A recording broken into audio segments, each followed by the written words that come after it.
아니, 이건 말도 안 돼. 미국 최고의 병원들을 모두 합쳐도 달성하지 못한 일을 한국의 단일 병원에서 해냈다고. 혹시 조작 아니야? 더 놀라운 건 17개 진료과에서 동시에 로봇 수술을 진행한다는 거야. 게다가 전신 마취가 불가능한 환자의 수술까지 성공했다던데 한국의 의사들은 무슨 비법이라도 있는 거 아니야? 2023년 12월 세계 의료계에 충격적인 소식이 전해졌습니다. 한국의 병원이 단일 병원으로는 세계 최초로 로봇 수술 4만 건을 달성했다는 발표였죠. 2005년 로봇 수술을 도입한 이후 18년 만에 쾌거였습니다. 특히 이 소식에 가장 큰 충격을 받은 건 미국의 의료진들이었습니다. 다빈치 로봇을 개발한 미국에서도 단일 병원이 달성하지 못한 기록이었기 때문이죠. 미국 최고의 로봇 수술 권위자로 알려진 메디컬 센터의 한 교수가 한국 의료계의 성과를 직접 확인하기 위해 한국행을 결심했다고 합니다. 그가 목격한 충격적인 현장. 지금 바로 시작합니다. 잠깐만요. 1초면 가능한 좋아요 버튼을 눌러주시면 영상 제작에 큰 힘이 됩니다. 안녕하세요. 저는 스탠포드 메디컬 센터에서 30년간 로봇 수술을 연구해온 로버트 윌슨입니다. 지난해까지만 해도 제가 세계 최고의 로봇 수술 전문가라고 자부했었죠. 하지만 그날 이후 제 자부심은 완전히 무너져 버렸습니다. 그날도 평소처럼 수술실에서 레지던트들과 수술 케이스 리뷰를 하고 있었어요. 그때 제 태블릿으로 한 통의 메일이 도착했습니다. 처음에는 단순한 실수라고 생각했죠. 우리 병원도 2만 건을 겨우 넘겼는데 아시아의 한 병원이 4만 건이라니요. 하지만 첨부된 자료들은 너무나 명확했습니다. 2005년부터 시작해 18년 만에 이룬 놀라운 성과였더군요. 더구나 그들은 비뇨기과부터 갑상선, 소화기회과까지 17개 진료과에서 로봇 수술을 시행하고 있었습니다. 사실 저는 한국 의료진들과 특별한 인연이 있습니다. 10년 전 제가 집도한 수술에서 실패를 겪었을 때였어요. 폐암사기에 뇌전이가 동반된 58세 남성 환자였는데 종양이 주요혈관을 감싸고 있어 수술이 거의 불가능한 상태였습니다. 저희 병원을 포함해 미국의 5개 대형 병원이 모두 수술을 거절했죠. 그런데 6개월 후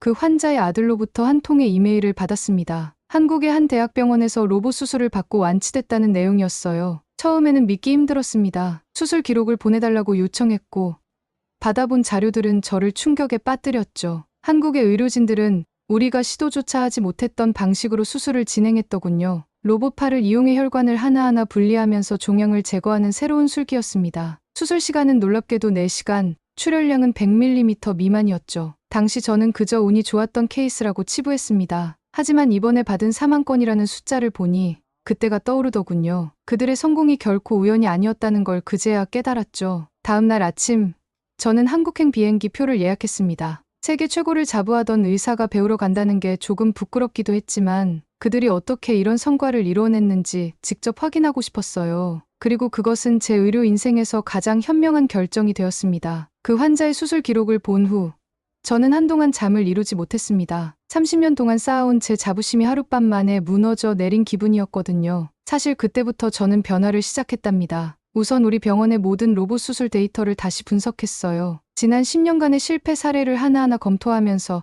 한국 의료진들의 수술 방식과 비교했죠. 그들은 우리와 같은 다빈치 로봇을 사용하는데도 어떻게 이런 결과를 낼 수 있는지 정말 이해가 되지 않았습니다. 로버트, 이제 그만 집착하시죠. 우리도 충분히 잘하고 있잖아요. 동료들은 저를 말렸습니다. 하지만 저는 멈출 수 없었어요. 매주 새벽까지 수술 영상을 분석했고 로봇 팔의 움직임을 미세하게 조정하는 새로운 방식을 연구했습니다. 때로는 3D 프린터로 환자의 장기 모형을 만들어 수술 시뮬레이션을 수백 번씩 반복하기도 했죠. 그렇게 2년이 지났습니다. 저희 팀의 수술 성공률은 조금씩 올라갔어요. 92%에서 93%, 그리고 93.5%까지요. 하지만 여전히 한국 의료진들의 수준에는 미치지 못했습니다. 더 충격적이었던 건 그 기간 동안 우리가 포기한 환자들 중 몇 명이 또다시 한국에서 성공적으로 수술을 받고 돌아왔다는 거예요. 특히 2022년의 한 케이스는 지금도 잊을 수 없습니다. 심장 질환이 있어 전신 마취가 불가능한 환자의 로봇 수술이었죠. 저희는 당연히 수술이 불가능하다고 판단했는데 그 환자는 한국의 한 대학병원에서 로봇 수술을 성공적으로 받았다고 했죠. 도대체 어떻게 이런 일이? 솔직히 말씀드리면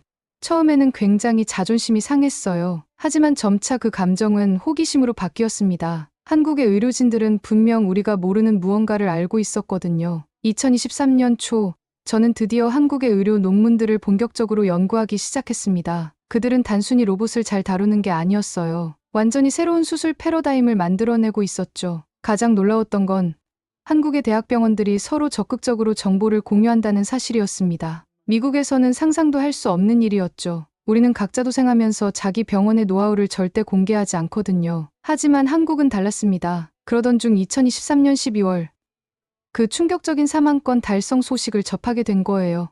이제 더 이상 망설일 이유가 없었습니다. 이것은 단순한 기록이 아닌 의료 패러다임의 변화였으니까요. 저는 한국행을 결심했습니다. 세계 최고의 자리에 안주하는 것보다 더 나은 의술을 배우는 게 진정한 의사의 자세라고 생각했거든요. 한국의 인천공항에 도착했을 때부터 저는 놀라움의 연속이었습니다. 공항 내에 있는 의료상담센터에서는 실시간으로 각 병원들과 화상 상담이 이루어지고 있었고, 전 세계에서 온 환자들이 줄을 서서 기다리고 있었거든요. 이게 정말 공항 맞나요? 첫 방문지였던 서울의 한 대학병원은 제가 알던 병원의 개념을 완전히 바꿔놓았습니다. 수술동 입구에 들어서자 거대한 디지털 스크린이 눈에 들어왔어요. 여러 수술실에서 동시에 진행되는 로봇 수술 현황이 실시간으로 표시되고 있었죠. 수술실은 제가 상상했던 것보다 훨씬 더 발전된 모습이었어요. 3D 카메라 시스템으로 수술 부위를 다각도로 관찰할 수 있었고, 실시간으로 중요 혈관과 신경의 위치를 정확하게 파악할 수 있었습니다. 우리 병원의 최신 장비들이 여기서는 구식처럼 느껴졌죠. 특히 인상적이었던 건 수술 시간이었습니다. 우리 병원에서 평균 4시간이 걸리는 수술을 그들은 1시간 30분 만에 끝내더군요. 처음에는 혹시 무리하게 서두르는 건 아닐까 걱정했습니다. 하지만 수술 결과는 완벽했어요. 놀라셨죠?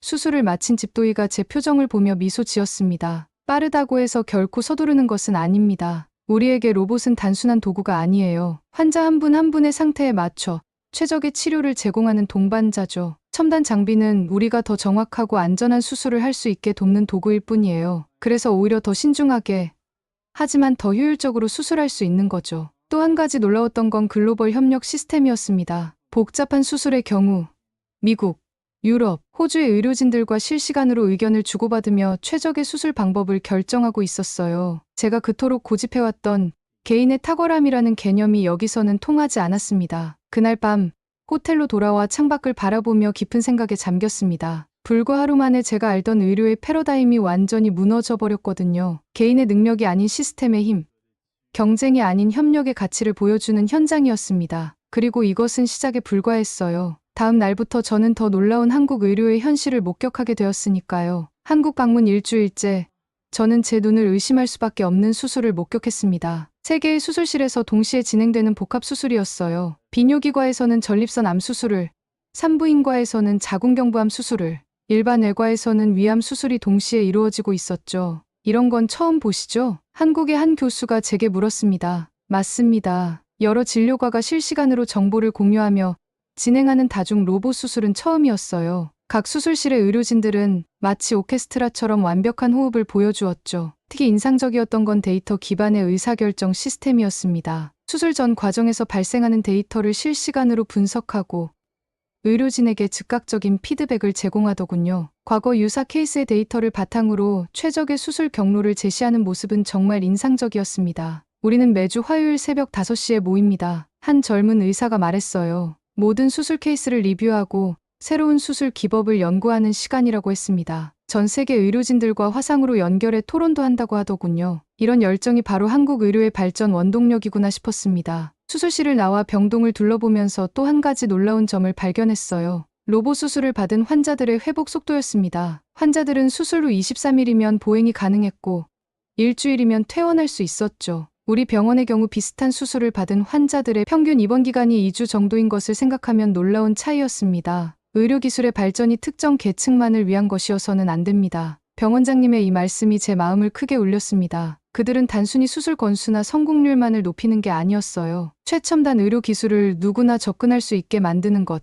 그것이 그들의 진정한 목표였던 거죠. 그날 저녁 연구실에서 마지막 데이터를 검토하며 한 가지 흥미로운 사실을 발견했습니다. 로봇 수술 비용이 미국의 3분의 1 수준이라는 거예요. 회복이 빠르니 입원 비용도 줄고, 이는 다시 로봇 수술의 대중화로 이어졌더군요. 선순환의 고리가 만들어진 거죠. 호텔로 돌아오는 길에 문득 깨달았습니다. 우리가 진정 배워야 할 것은 그들의 기술이 아닌 그들의 철학이었어요. 환자 중심의 사고방식, 끊임없는 혁신에 대한 열정, 그리고 의료 기술의 대중화를 향한 진정성. 이것이야말로 한국 의료의 진정한 힘이었습니다. 한국 방문의 마지막 주, 저는 대전의 한 병원에 대한 놀라운 이야기를 들었습니다. 2017년에 이미 로봇 V노츠 수술이라는 혁신적인 무흉터 수술을 성공했다는 소식이었죠. 흉터가 전혀 없다고요?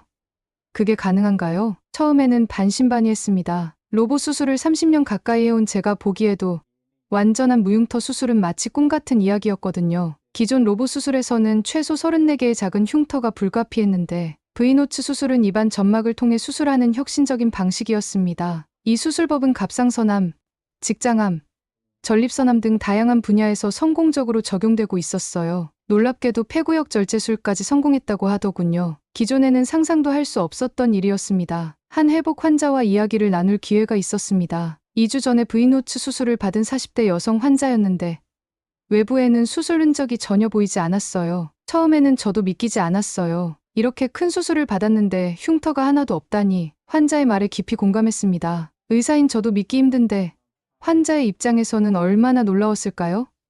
수술의 결과도 중요하지만 수술 후 환자의 삶의 질까지 고려한 이런 혁신이야말로 진정한 의료 발전이 아닐까 생각했습니다. 그날 저녁, 저는 미국의 동료들에게 긴 이메일을 썼습니다. V노츠 수술이 가져올 변화와 우리가 준비해야 할 것들에 대해서요. 더 이상 우리가 알던 방식만이 최선이 아닐 수 있다는 것, 그리고 새로운 도전을 두려워하지 말아야 한다는 것을 강조했죠. 다음 날 아침, 저는 한국의 또 다른 혁신을 보기 위해 S병원으로 향했습니다. 가는 길에 문득 이런 생각이 들더라고요. 의료 혁신은 이제 더 이상 특정 국가나 병원의 전유물이 아니구나. 누구든 환자를 위해 더 나은 방법을 고민하고 그것을 실현시킬 용기만 있다면 새로운 길을 열 수 있겠구나. S병원 방문 첫날, 저는 한국 로봇 수술의 실제 현황을 자세히 살펴볼 수 있었습니다. 2024년 초까지 2만 건이 넘는 로봇 수술을 진행했고, 특히 2023년 한 해에만 3,400건의 수술을 성공적으로 마쳤다는 사실이 인상적이었습니다. 한국에는 현재 165대의 수술 로봇이 있습니다. 한 교수님의 설명이었어요. 상급종합병원의 보급률이 98%에 달하고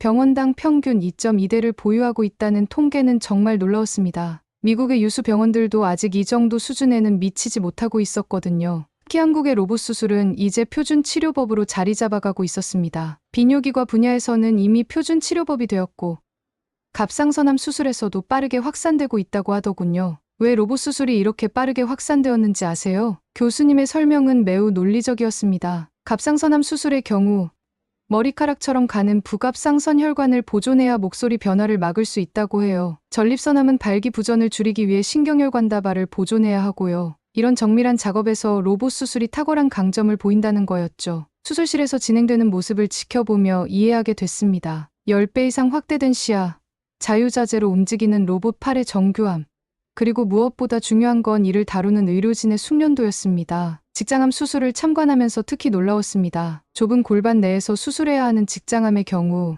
로봇 수술이 신경 손상을 최소화하여 항문의 배변 기능을 보존하는 데 큰 도움이 된다고 하더군요. 세계 수술 로봇 시장은 매년 21%씩 성장하고 있습니다. 한 연구원이 보여준 자료는 더욱 놀라웠습니다. 2018년 14억 6,300만 달러였던 시장 규모가 내년에는 68억 7,510만 달러, 한국 돈으로 약 9조 4,300억 원에 달할 것이라고 했죠. 그리고 이 성장의 중심에 한국이 있었습니다. 빠른 회복과 최소 흉터, 정밀한 수술이라는 장점으로 이미 표준 치료법으로 자리 잡아가고 있었고, 이제는 더 이상 선택이 아닌 필수가 되어가고 있었죠. 호텔로 돌아오는 길, 오늘 본 통계 자료들을 다시 한번 정리해보았습니다. 숫자로만 보면 단순해 보이지만 그 뒤에는 수많은 의료진의 노력과 환자들의 신뢰가 있었다는 걸 이제는 알 수 있었어요. 한국이 자체 개발한 수술 로봇 레보아이를 처음 접했을 때의 놀라움은 지금도 생생합니다. 2021년 5월 식품의약품안전처로부터 의료용 로봇 기술 첨단 기술군 최초로 혁신 의료기기로 지정된 이 로봇은 다빈치를 개발한 미국 의사인 제게 특히 큰 충격을 주었습니다. 한국에서 자체 수술 로봇을 개발했다고요? 글로벌 로봇 수술 시장은 제가 속한 미국 인투이티브사가 독점해왔습니다. 여러 나라에서 도전장을 내밀었지만 모두 실패했죠. 그런데 한국의 도전은 달랐습니다. 레보아이의 가장 큰 장점은 비용 효율성이었어요. 다빈치가 25억에서 30억 원 정도인데 반해 레보아이는 그 절반 수준이라고 합니다. 게다가 매년 2억 원 정도 드는 유지관리비와 고가의 소모품 비용 부담도 훨씬 적었죠. 특히 인상적이었던 건 최근 개발된 레보소닉이었습니다. 절개와 동시에 지혈이 가능한 초음파 절삭기로 기술적으로 큰 진전을 이뤄낸 것이었죠. 4년 전 첫 선을 보였을 때와 비교하면 손동작의 불편함이나 해상도 등 여러 문제점들이 크게 개선되었다고 해요.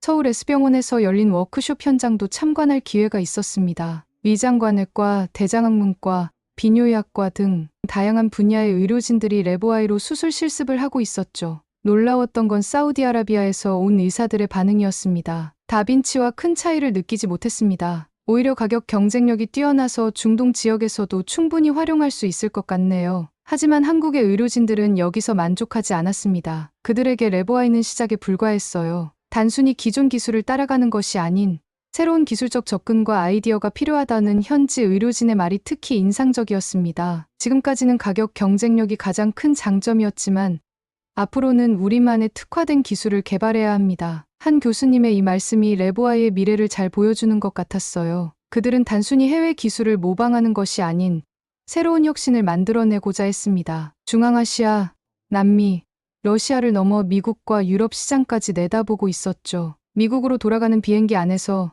저는 깊은 생각에 잠겼습니다. 한국의 도전은 단순한 기술 개발을 넘어 더 많은 환자에게 더 나은 진료를 제공하려는 진정성 있는 도전이었기 때문입니다. 귀국을 앞둔 시점에서 한국외과로봇 수술학회의 한 교수님과 마지막 인터뷰를 가졌습니다. 그분이 들려준 이야기는 로봇 수술의 놀라운 성장사였어요. 2005년 고작 17건이었던 로봇 수술이 이제는 어떻게 변했는지 아세요? 교수님의 질문에 저는 한참을 생각했습니다. 미국의 경우 연간 수천 건 정도라고 답했죠. 그런데 교수님이 보여주신 자료는 저를 깜짝 놀라게 했어요. 한국의 주요 병원들의 성과를 보세요. S병원은 1만 건을 달성했고 E병원과 I병원도 각각 5천 건, 3천 건을 기록했습니다. 더 놀라운 건 로봇 수술의 적용 범위였습니다. 대장암, 위암, 간암, 유방암, 전립선암, 갑상선암 등 거의 모든 암 수술에 활용되고 있었어요. 비뇨기과 분야에서는 이미 표준 치료 방법으로 자리 잡았다고 하더군요. 왜 로봇 수술이 한국에서 이렇게 빠르게 확산되었을까요? 교수님은 그 이유를 명확하게 설명해 주셨습니다. 갑상선암이나 전립선암 같은 경우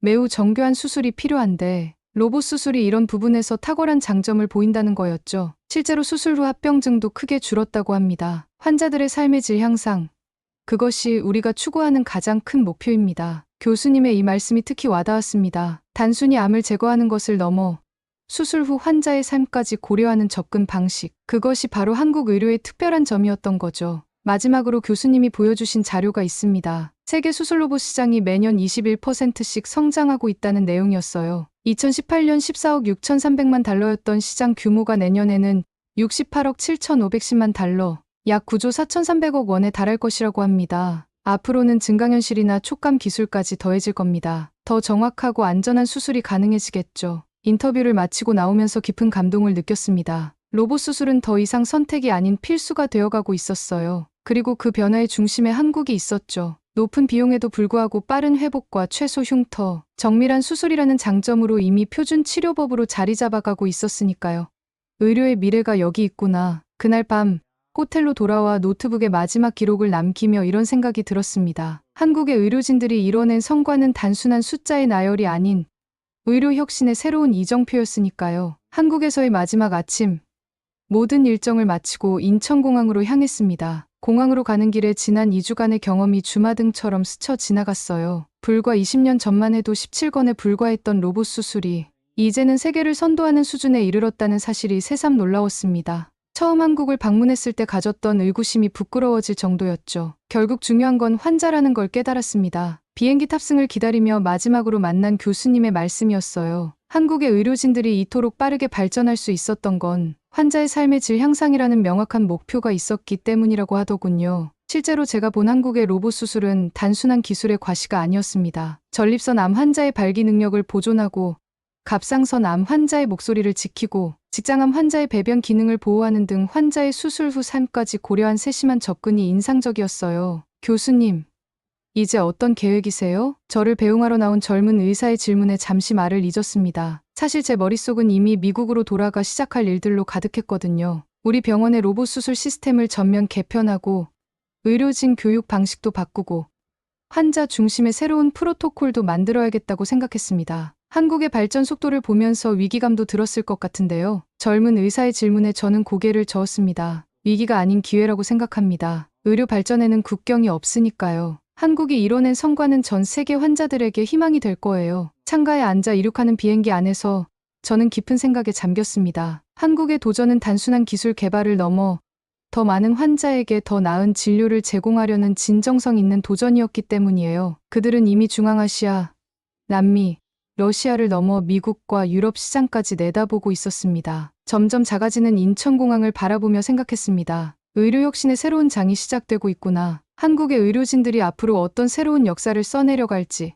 그들의 도전이 어떤 결실을 맺게 될지 저는 무척 기대가 됐습니다. 미국으로 돌아온 저는 병원 동료들 앞에서 한국 방문 결과 발표를 하게 되었습니다. 강의실은 제가 이야기를 시작하기도 전에 이미 가득 찼어요. 모두들 한국의 의료혁신에 대해 궁금해했기 때문이죠. 로봇 수술의 미래는 이미 시작되었습니다. 제 첫마디에 동료들이 의아한 표정을 지었습니다. 세계 최고의 의료 기술을 자랑하는 미국의 의사가 아시아의 의료 기술을 이렇게 높이 평가하는 것이 의외였나 봅니다. 2005년 고작 17권으로 시작한 나라가 어떻게 20년 만에 세계를 놀라게 했는지 아십니까? 프레젠테이션을 시작하며 던진 질문이었어요. 한 병원의 로봇 수술 4만 건 달성, 연간 21%씩 성장하는 시장 규모, 세계 최초의 무흉터 수술, 자체 개발한 수술 로봇까지 제가 본 모든 것들을 설명할 때마다 청중들의 표정이 달라졌습니다. 이제는 우리가 배워야 할 때입니다. 발표가 끝난 후 병원장님이 저를 따로 불렀어요. 한국의 의료 시스템을 벤치마킹하자는 제안이었습니다. 특히 환자 중심의 접근 방식과 의료진 교육 시스템에 큰 관심을 보이셨죠. 실제로 제가 돌아온 후 우리 병원에도 작은 변화들이 시작됐습니다. 수술 전후 환자 케어 시스템을 개선했고 의료진 간의 정보 공유도 더욱 활발해졌어요. 무엇보다 불가능이라고 여겼던 수술들에 대해 다시 한번 도전해보자는 움직임이 일어났죠. 지난주에는 한국의 의료진들과 첫 온라인 컨퍼런스도 가졌습니다. 그들은 여전히 새로운 도전을 이어가고 있었어요. 더 정교한 수술 기법, 더 안전한 시술 방법, 더 나은 환자 케어를 위해 끊임없이 연구하고 있었죠. 의료혁신에는 끝이 없습니다. 한국의 한 교수님이 남긴 말입니다. 그리고 저는 이제 그 말의 진정한 의미를 이해하게 됐어요. 의료혁신은 단순한 기술의 발전이 아닙니다. 그것은 인류의 삶의 질을 향상시키기 위한 끊임없는 도전이자 국경을 넘어선 협력의 노력인 거죠. 오늘도 제 책상 위에는 한국 방문 때 받은 명함들이 놓여 있습니다. 가끔 그것들을 바라보며 생각합니다. 의료의 미래는 어쩌면 우리가 생각했던 것보다 훨씬 더 가까이에 와 있는지도 모르겠어요. 지금도 한국의 의료진들은 새로운 도전을 이어가고 있겠죠. 더 많은 환자들에게 희망을 주기 위해, 더 나은 치료법을 개발하기 위해 밤낮 없이 연구하고 있을 거예요. 저는 그들이 또 어떤 놀라운 혁신을 이뤄낼지 정말 궁금합니다. 한국의 의료 기술이 세계를 더 건강하게 만드는 그날까지 저도 그들과 함께하고 싶네요. 오늘 사연은 여기까지입니다. 세계 최고의 로봇 수술 전문의가 전해온 한국 의료 기술의 혁신 이야기 어떠셨나요? 단순한 수술 건수의 기록이 아닌 환자를 먼저 생각하는 한국 의료진들의 진정성과 끊임없는 도전 정신이 가슴 뭉클하게 다가왔습니다. 특히 2005년 고작 17권으로 시작해 이제는 세계가 주목하는 로봇 수술 강국이 되기까지 한국 의료진들의 열정과 노력이 만들어낸 성과의 자부심을 느낄 수 있었죠. 자체 개발한 레보아이를 통해 더 많은 환자들에게 혜택을 주려는 모습도 인상적이었습니다. 여러분은 한국의 의료 기술 발전에 대해 어떻게 생각하시나요? 여러분의 생각을 댓글로 들려주세요. 감동뭉클에서는 여러분의 소중한 마음을 모아 사연 주인공들에게 전해드리고 있습니다. 여러분 주변에 감동적이거나 재미있는 실제 사연들을 제보받고 있으니 언제든 저희 공식 메일로 제보해주세요. 오늘 들려드린 사연이 마음에 드셨다면 구독과 좋아요 눌러주시고 주변 분들과도 공유해주세요. 여러분의 작은 관심과 응원이 더욱 좋은 콘텐츠를 만드는 데 큰 힘이 됩니다. 오늘도 여러분의 하루의 작은 즐거움이라도 되었기를 바라며 지금까지 감동뭉클이었습니다. 끝까지 시청해주셔서 감사합니다. 다음에 더 감동적인 사연으로 찾아뵙겠습니다.